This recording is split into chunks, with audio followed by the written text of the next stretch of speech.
Welcome to Quick Counsel with Kristen Lavoie and Aaron Van Kampen, where we provide you with the overview of a legal issue in just a few minutes. Today, I'm going to be talking to you about issue spotting search warrants, and I'm going to share a step-by-step approach. Step one is to get the key documents. You're going to need your warrant, affidavit, and any tabulation or return.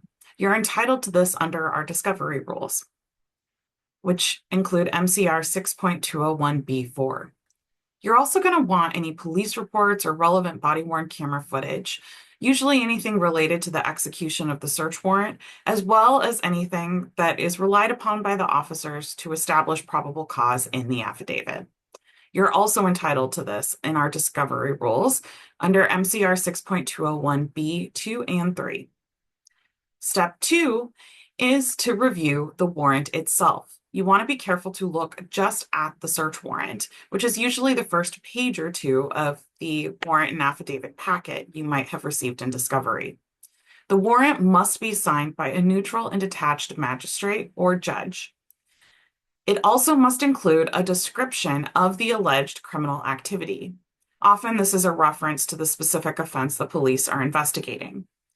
Most importantly, the warrant itself needs to include a particularized description of the place to be searched or the thing to be seized. Step three is to review the affidavit. The affidavit must be signed and sworn by an officer. It must establish probable cause that evidence or contraband will be found, and it must establish a nexus between the evidence that the police are seeking with the warrant and the place that the warrant authorizes them to search. Step four is to look beyond the affidavit and compare the allegations or assertions in the affidavit with the discovery. You want to look for any sort of false statements or material omissions that might undermine probable cause. You're also going to want to assess the execution of the search warrant. Look for any ways the police might have exceeded the scope of the warrant. Step five is to decide whether to litigate.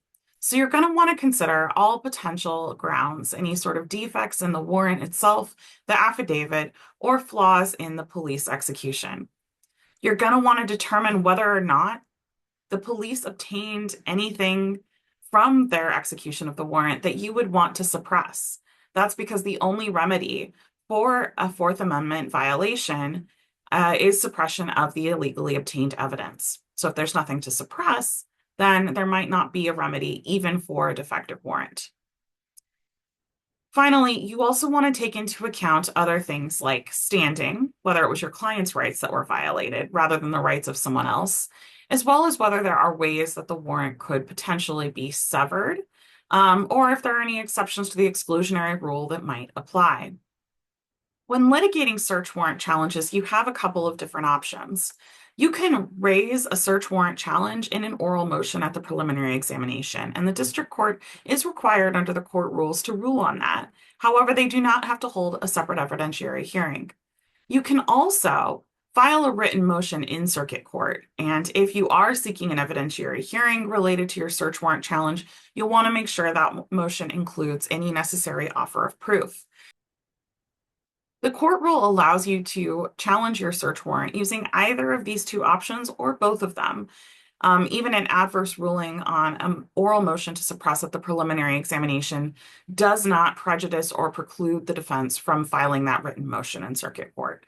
So you do get two chances, two bites at the apple, and it's worth considering taking both. I'm going to mention a few key cases that you'll want to be familiar with when litigating search warrant challenges. You can download copies of each of the cases I'm about to mention using the QR code on your screen right now. These cases are People versus Carson. There's a very helpful published Court of Appeals decision, as well as a more recent Supreme Court decision.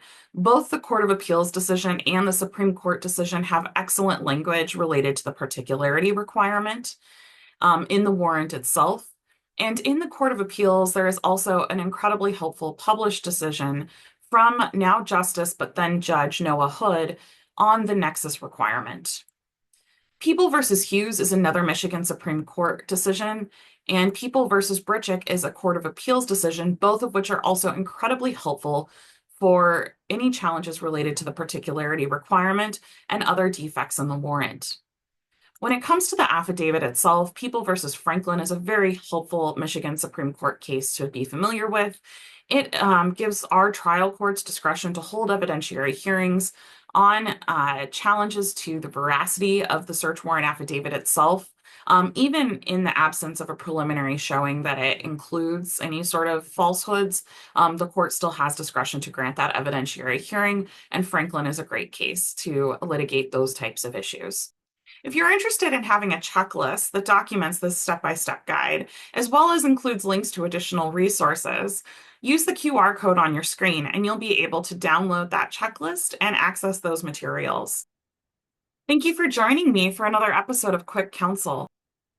If you're interested in a full-length CLE eligible training video on issue spotting search warrants, or you want to check out our CLE eligible training on a wide range of topics, please go to our website at WayneCountyDefenderTraining.com or use the QR code on your screen.